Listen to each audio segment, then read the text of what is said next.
கர்த்தருடைய பரிசுத்த நாமத்திற்கு மகிமை உண்டாவதாக. இன்றைய வேதவசனம் சங்கீதம் 6:8. கர்த்தர் என் அழுகின் சத்தத்தை கேட்டார். சங்கீதம் 84:6 வாசிக்கிறோம், அழுகின் பள்ளத்தாக்கி ஒருவன் நடந்து அதை நீரூற்றாக்கி கொள்கிறார்கள். நம்முடைய வாழ்க்கையிலே அழுகின் பள்ளத்தாக்கை நாம் நீரூற்றாக்கி கொள்வோம்.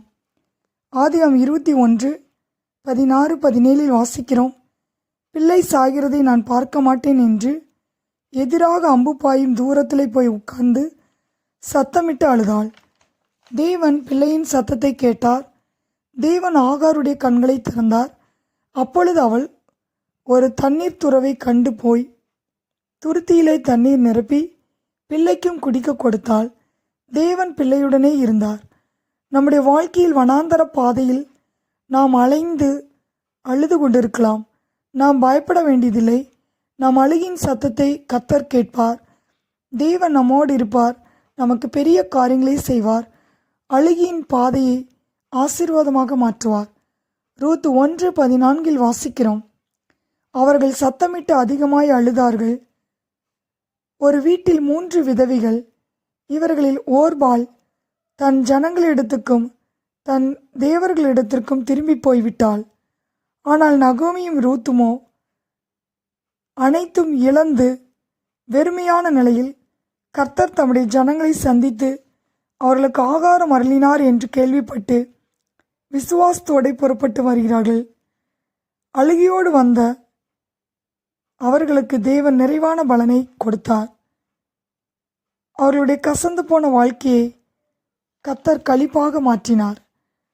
நம்முடைய வாழ்க்கையிலும் வெறுமையான சூழ்நிலையில் நாம் அழுது கொண்டிருக்கலாம். நம்முடைய வாழ்க்கையின் கசப்பை கர்த்தர் களிப்பாக மாற்றுவார். 1 சாமுவேல் 1:10 வாசிக்கிறோம், அன்னாள் மனம் கசந்து மிகவும் அழுது கர்த்தரை நோக்கி விண்ணப்பம் பண்ணினாள். கர்த்தருடைய சந்நிதியில் தன் இருதயத்தை ஊற்றினாள். அவளுடைய அழுகின் விண்ணப்பத்தை கர்த்தர் கேட்டார். கர்த்தர் சாமுவேலை அன்னாளுக்கு கொடுத்தார். இஸ்ரவேலின் முதல் தீர்க்கதரிசியும் கடைசி நியாயாதிபதியும் பிரதான ஆசாரியனுமாய் இருந்து சாமுவேல் இஸ்ரவேல் ஜனங்களை வழிநடத்தினான். நம்முடைய வாழ்க்கையிலே நாம் குறைவுபட்டு கர்த்தரை நோக்கி அழுது விண்ணப்பம் செய்த காரியத்தில் அவர் நம் குறைவை நிறைவாக்குவார். நம்முடைய அழுகின் பாதையை அவர் அதிசயமாய் மாற்றுவார். லூக்கா 7:13 வாசிக்கிறோம், கர்த்தர் அவளை பார்த்து அவள் மேல் மனதுருகி அழாதே என்று சொல்லி கிட்ட வந்து பாடையை தொட்டார். அதை சுமந்தவர்கள் நின்றார்கள். அப்பொழுது அவர், வாலிபனை எழுந்திரு என்று உனக்கு சொல்லுகிறேன் என்றார்.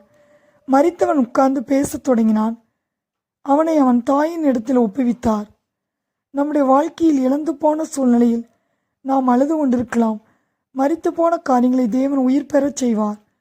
நாயின் ஒரு விதவியின் ஒரே மகன் மரித்து விட்டான். அவளுடைய அழுகின் சத்தத்துக்கு இயேசு பதிலளித்தார். இன்றைக்கும் நாம் எந்த காரியத்திலே நம்முடைய வாழ்க்கை நின்று போய்விட்டது என்று நாம் நினைத்து அழுது கொண்டிருக்கிறோமோ அந்த காரியத்தை ஆண்டவர் தொடங்கி வைப்பார். ஆம் பிரியமானவர்களே, கர்த்தர் நம் அழுகின் சத்தத்தை கேட்கிறவராயிருக்கிறார். சங்கீதம் 6:8 வாசிக்கிறோம், கர்த்தர் என் அழுகின் சத்தத்தை கேட்டார். கர்த்தர் தாமே இந்த வார்த்தையை ஆசீர்வதிப்பாராக. ஆமேன்.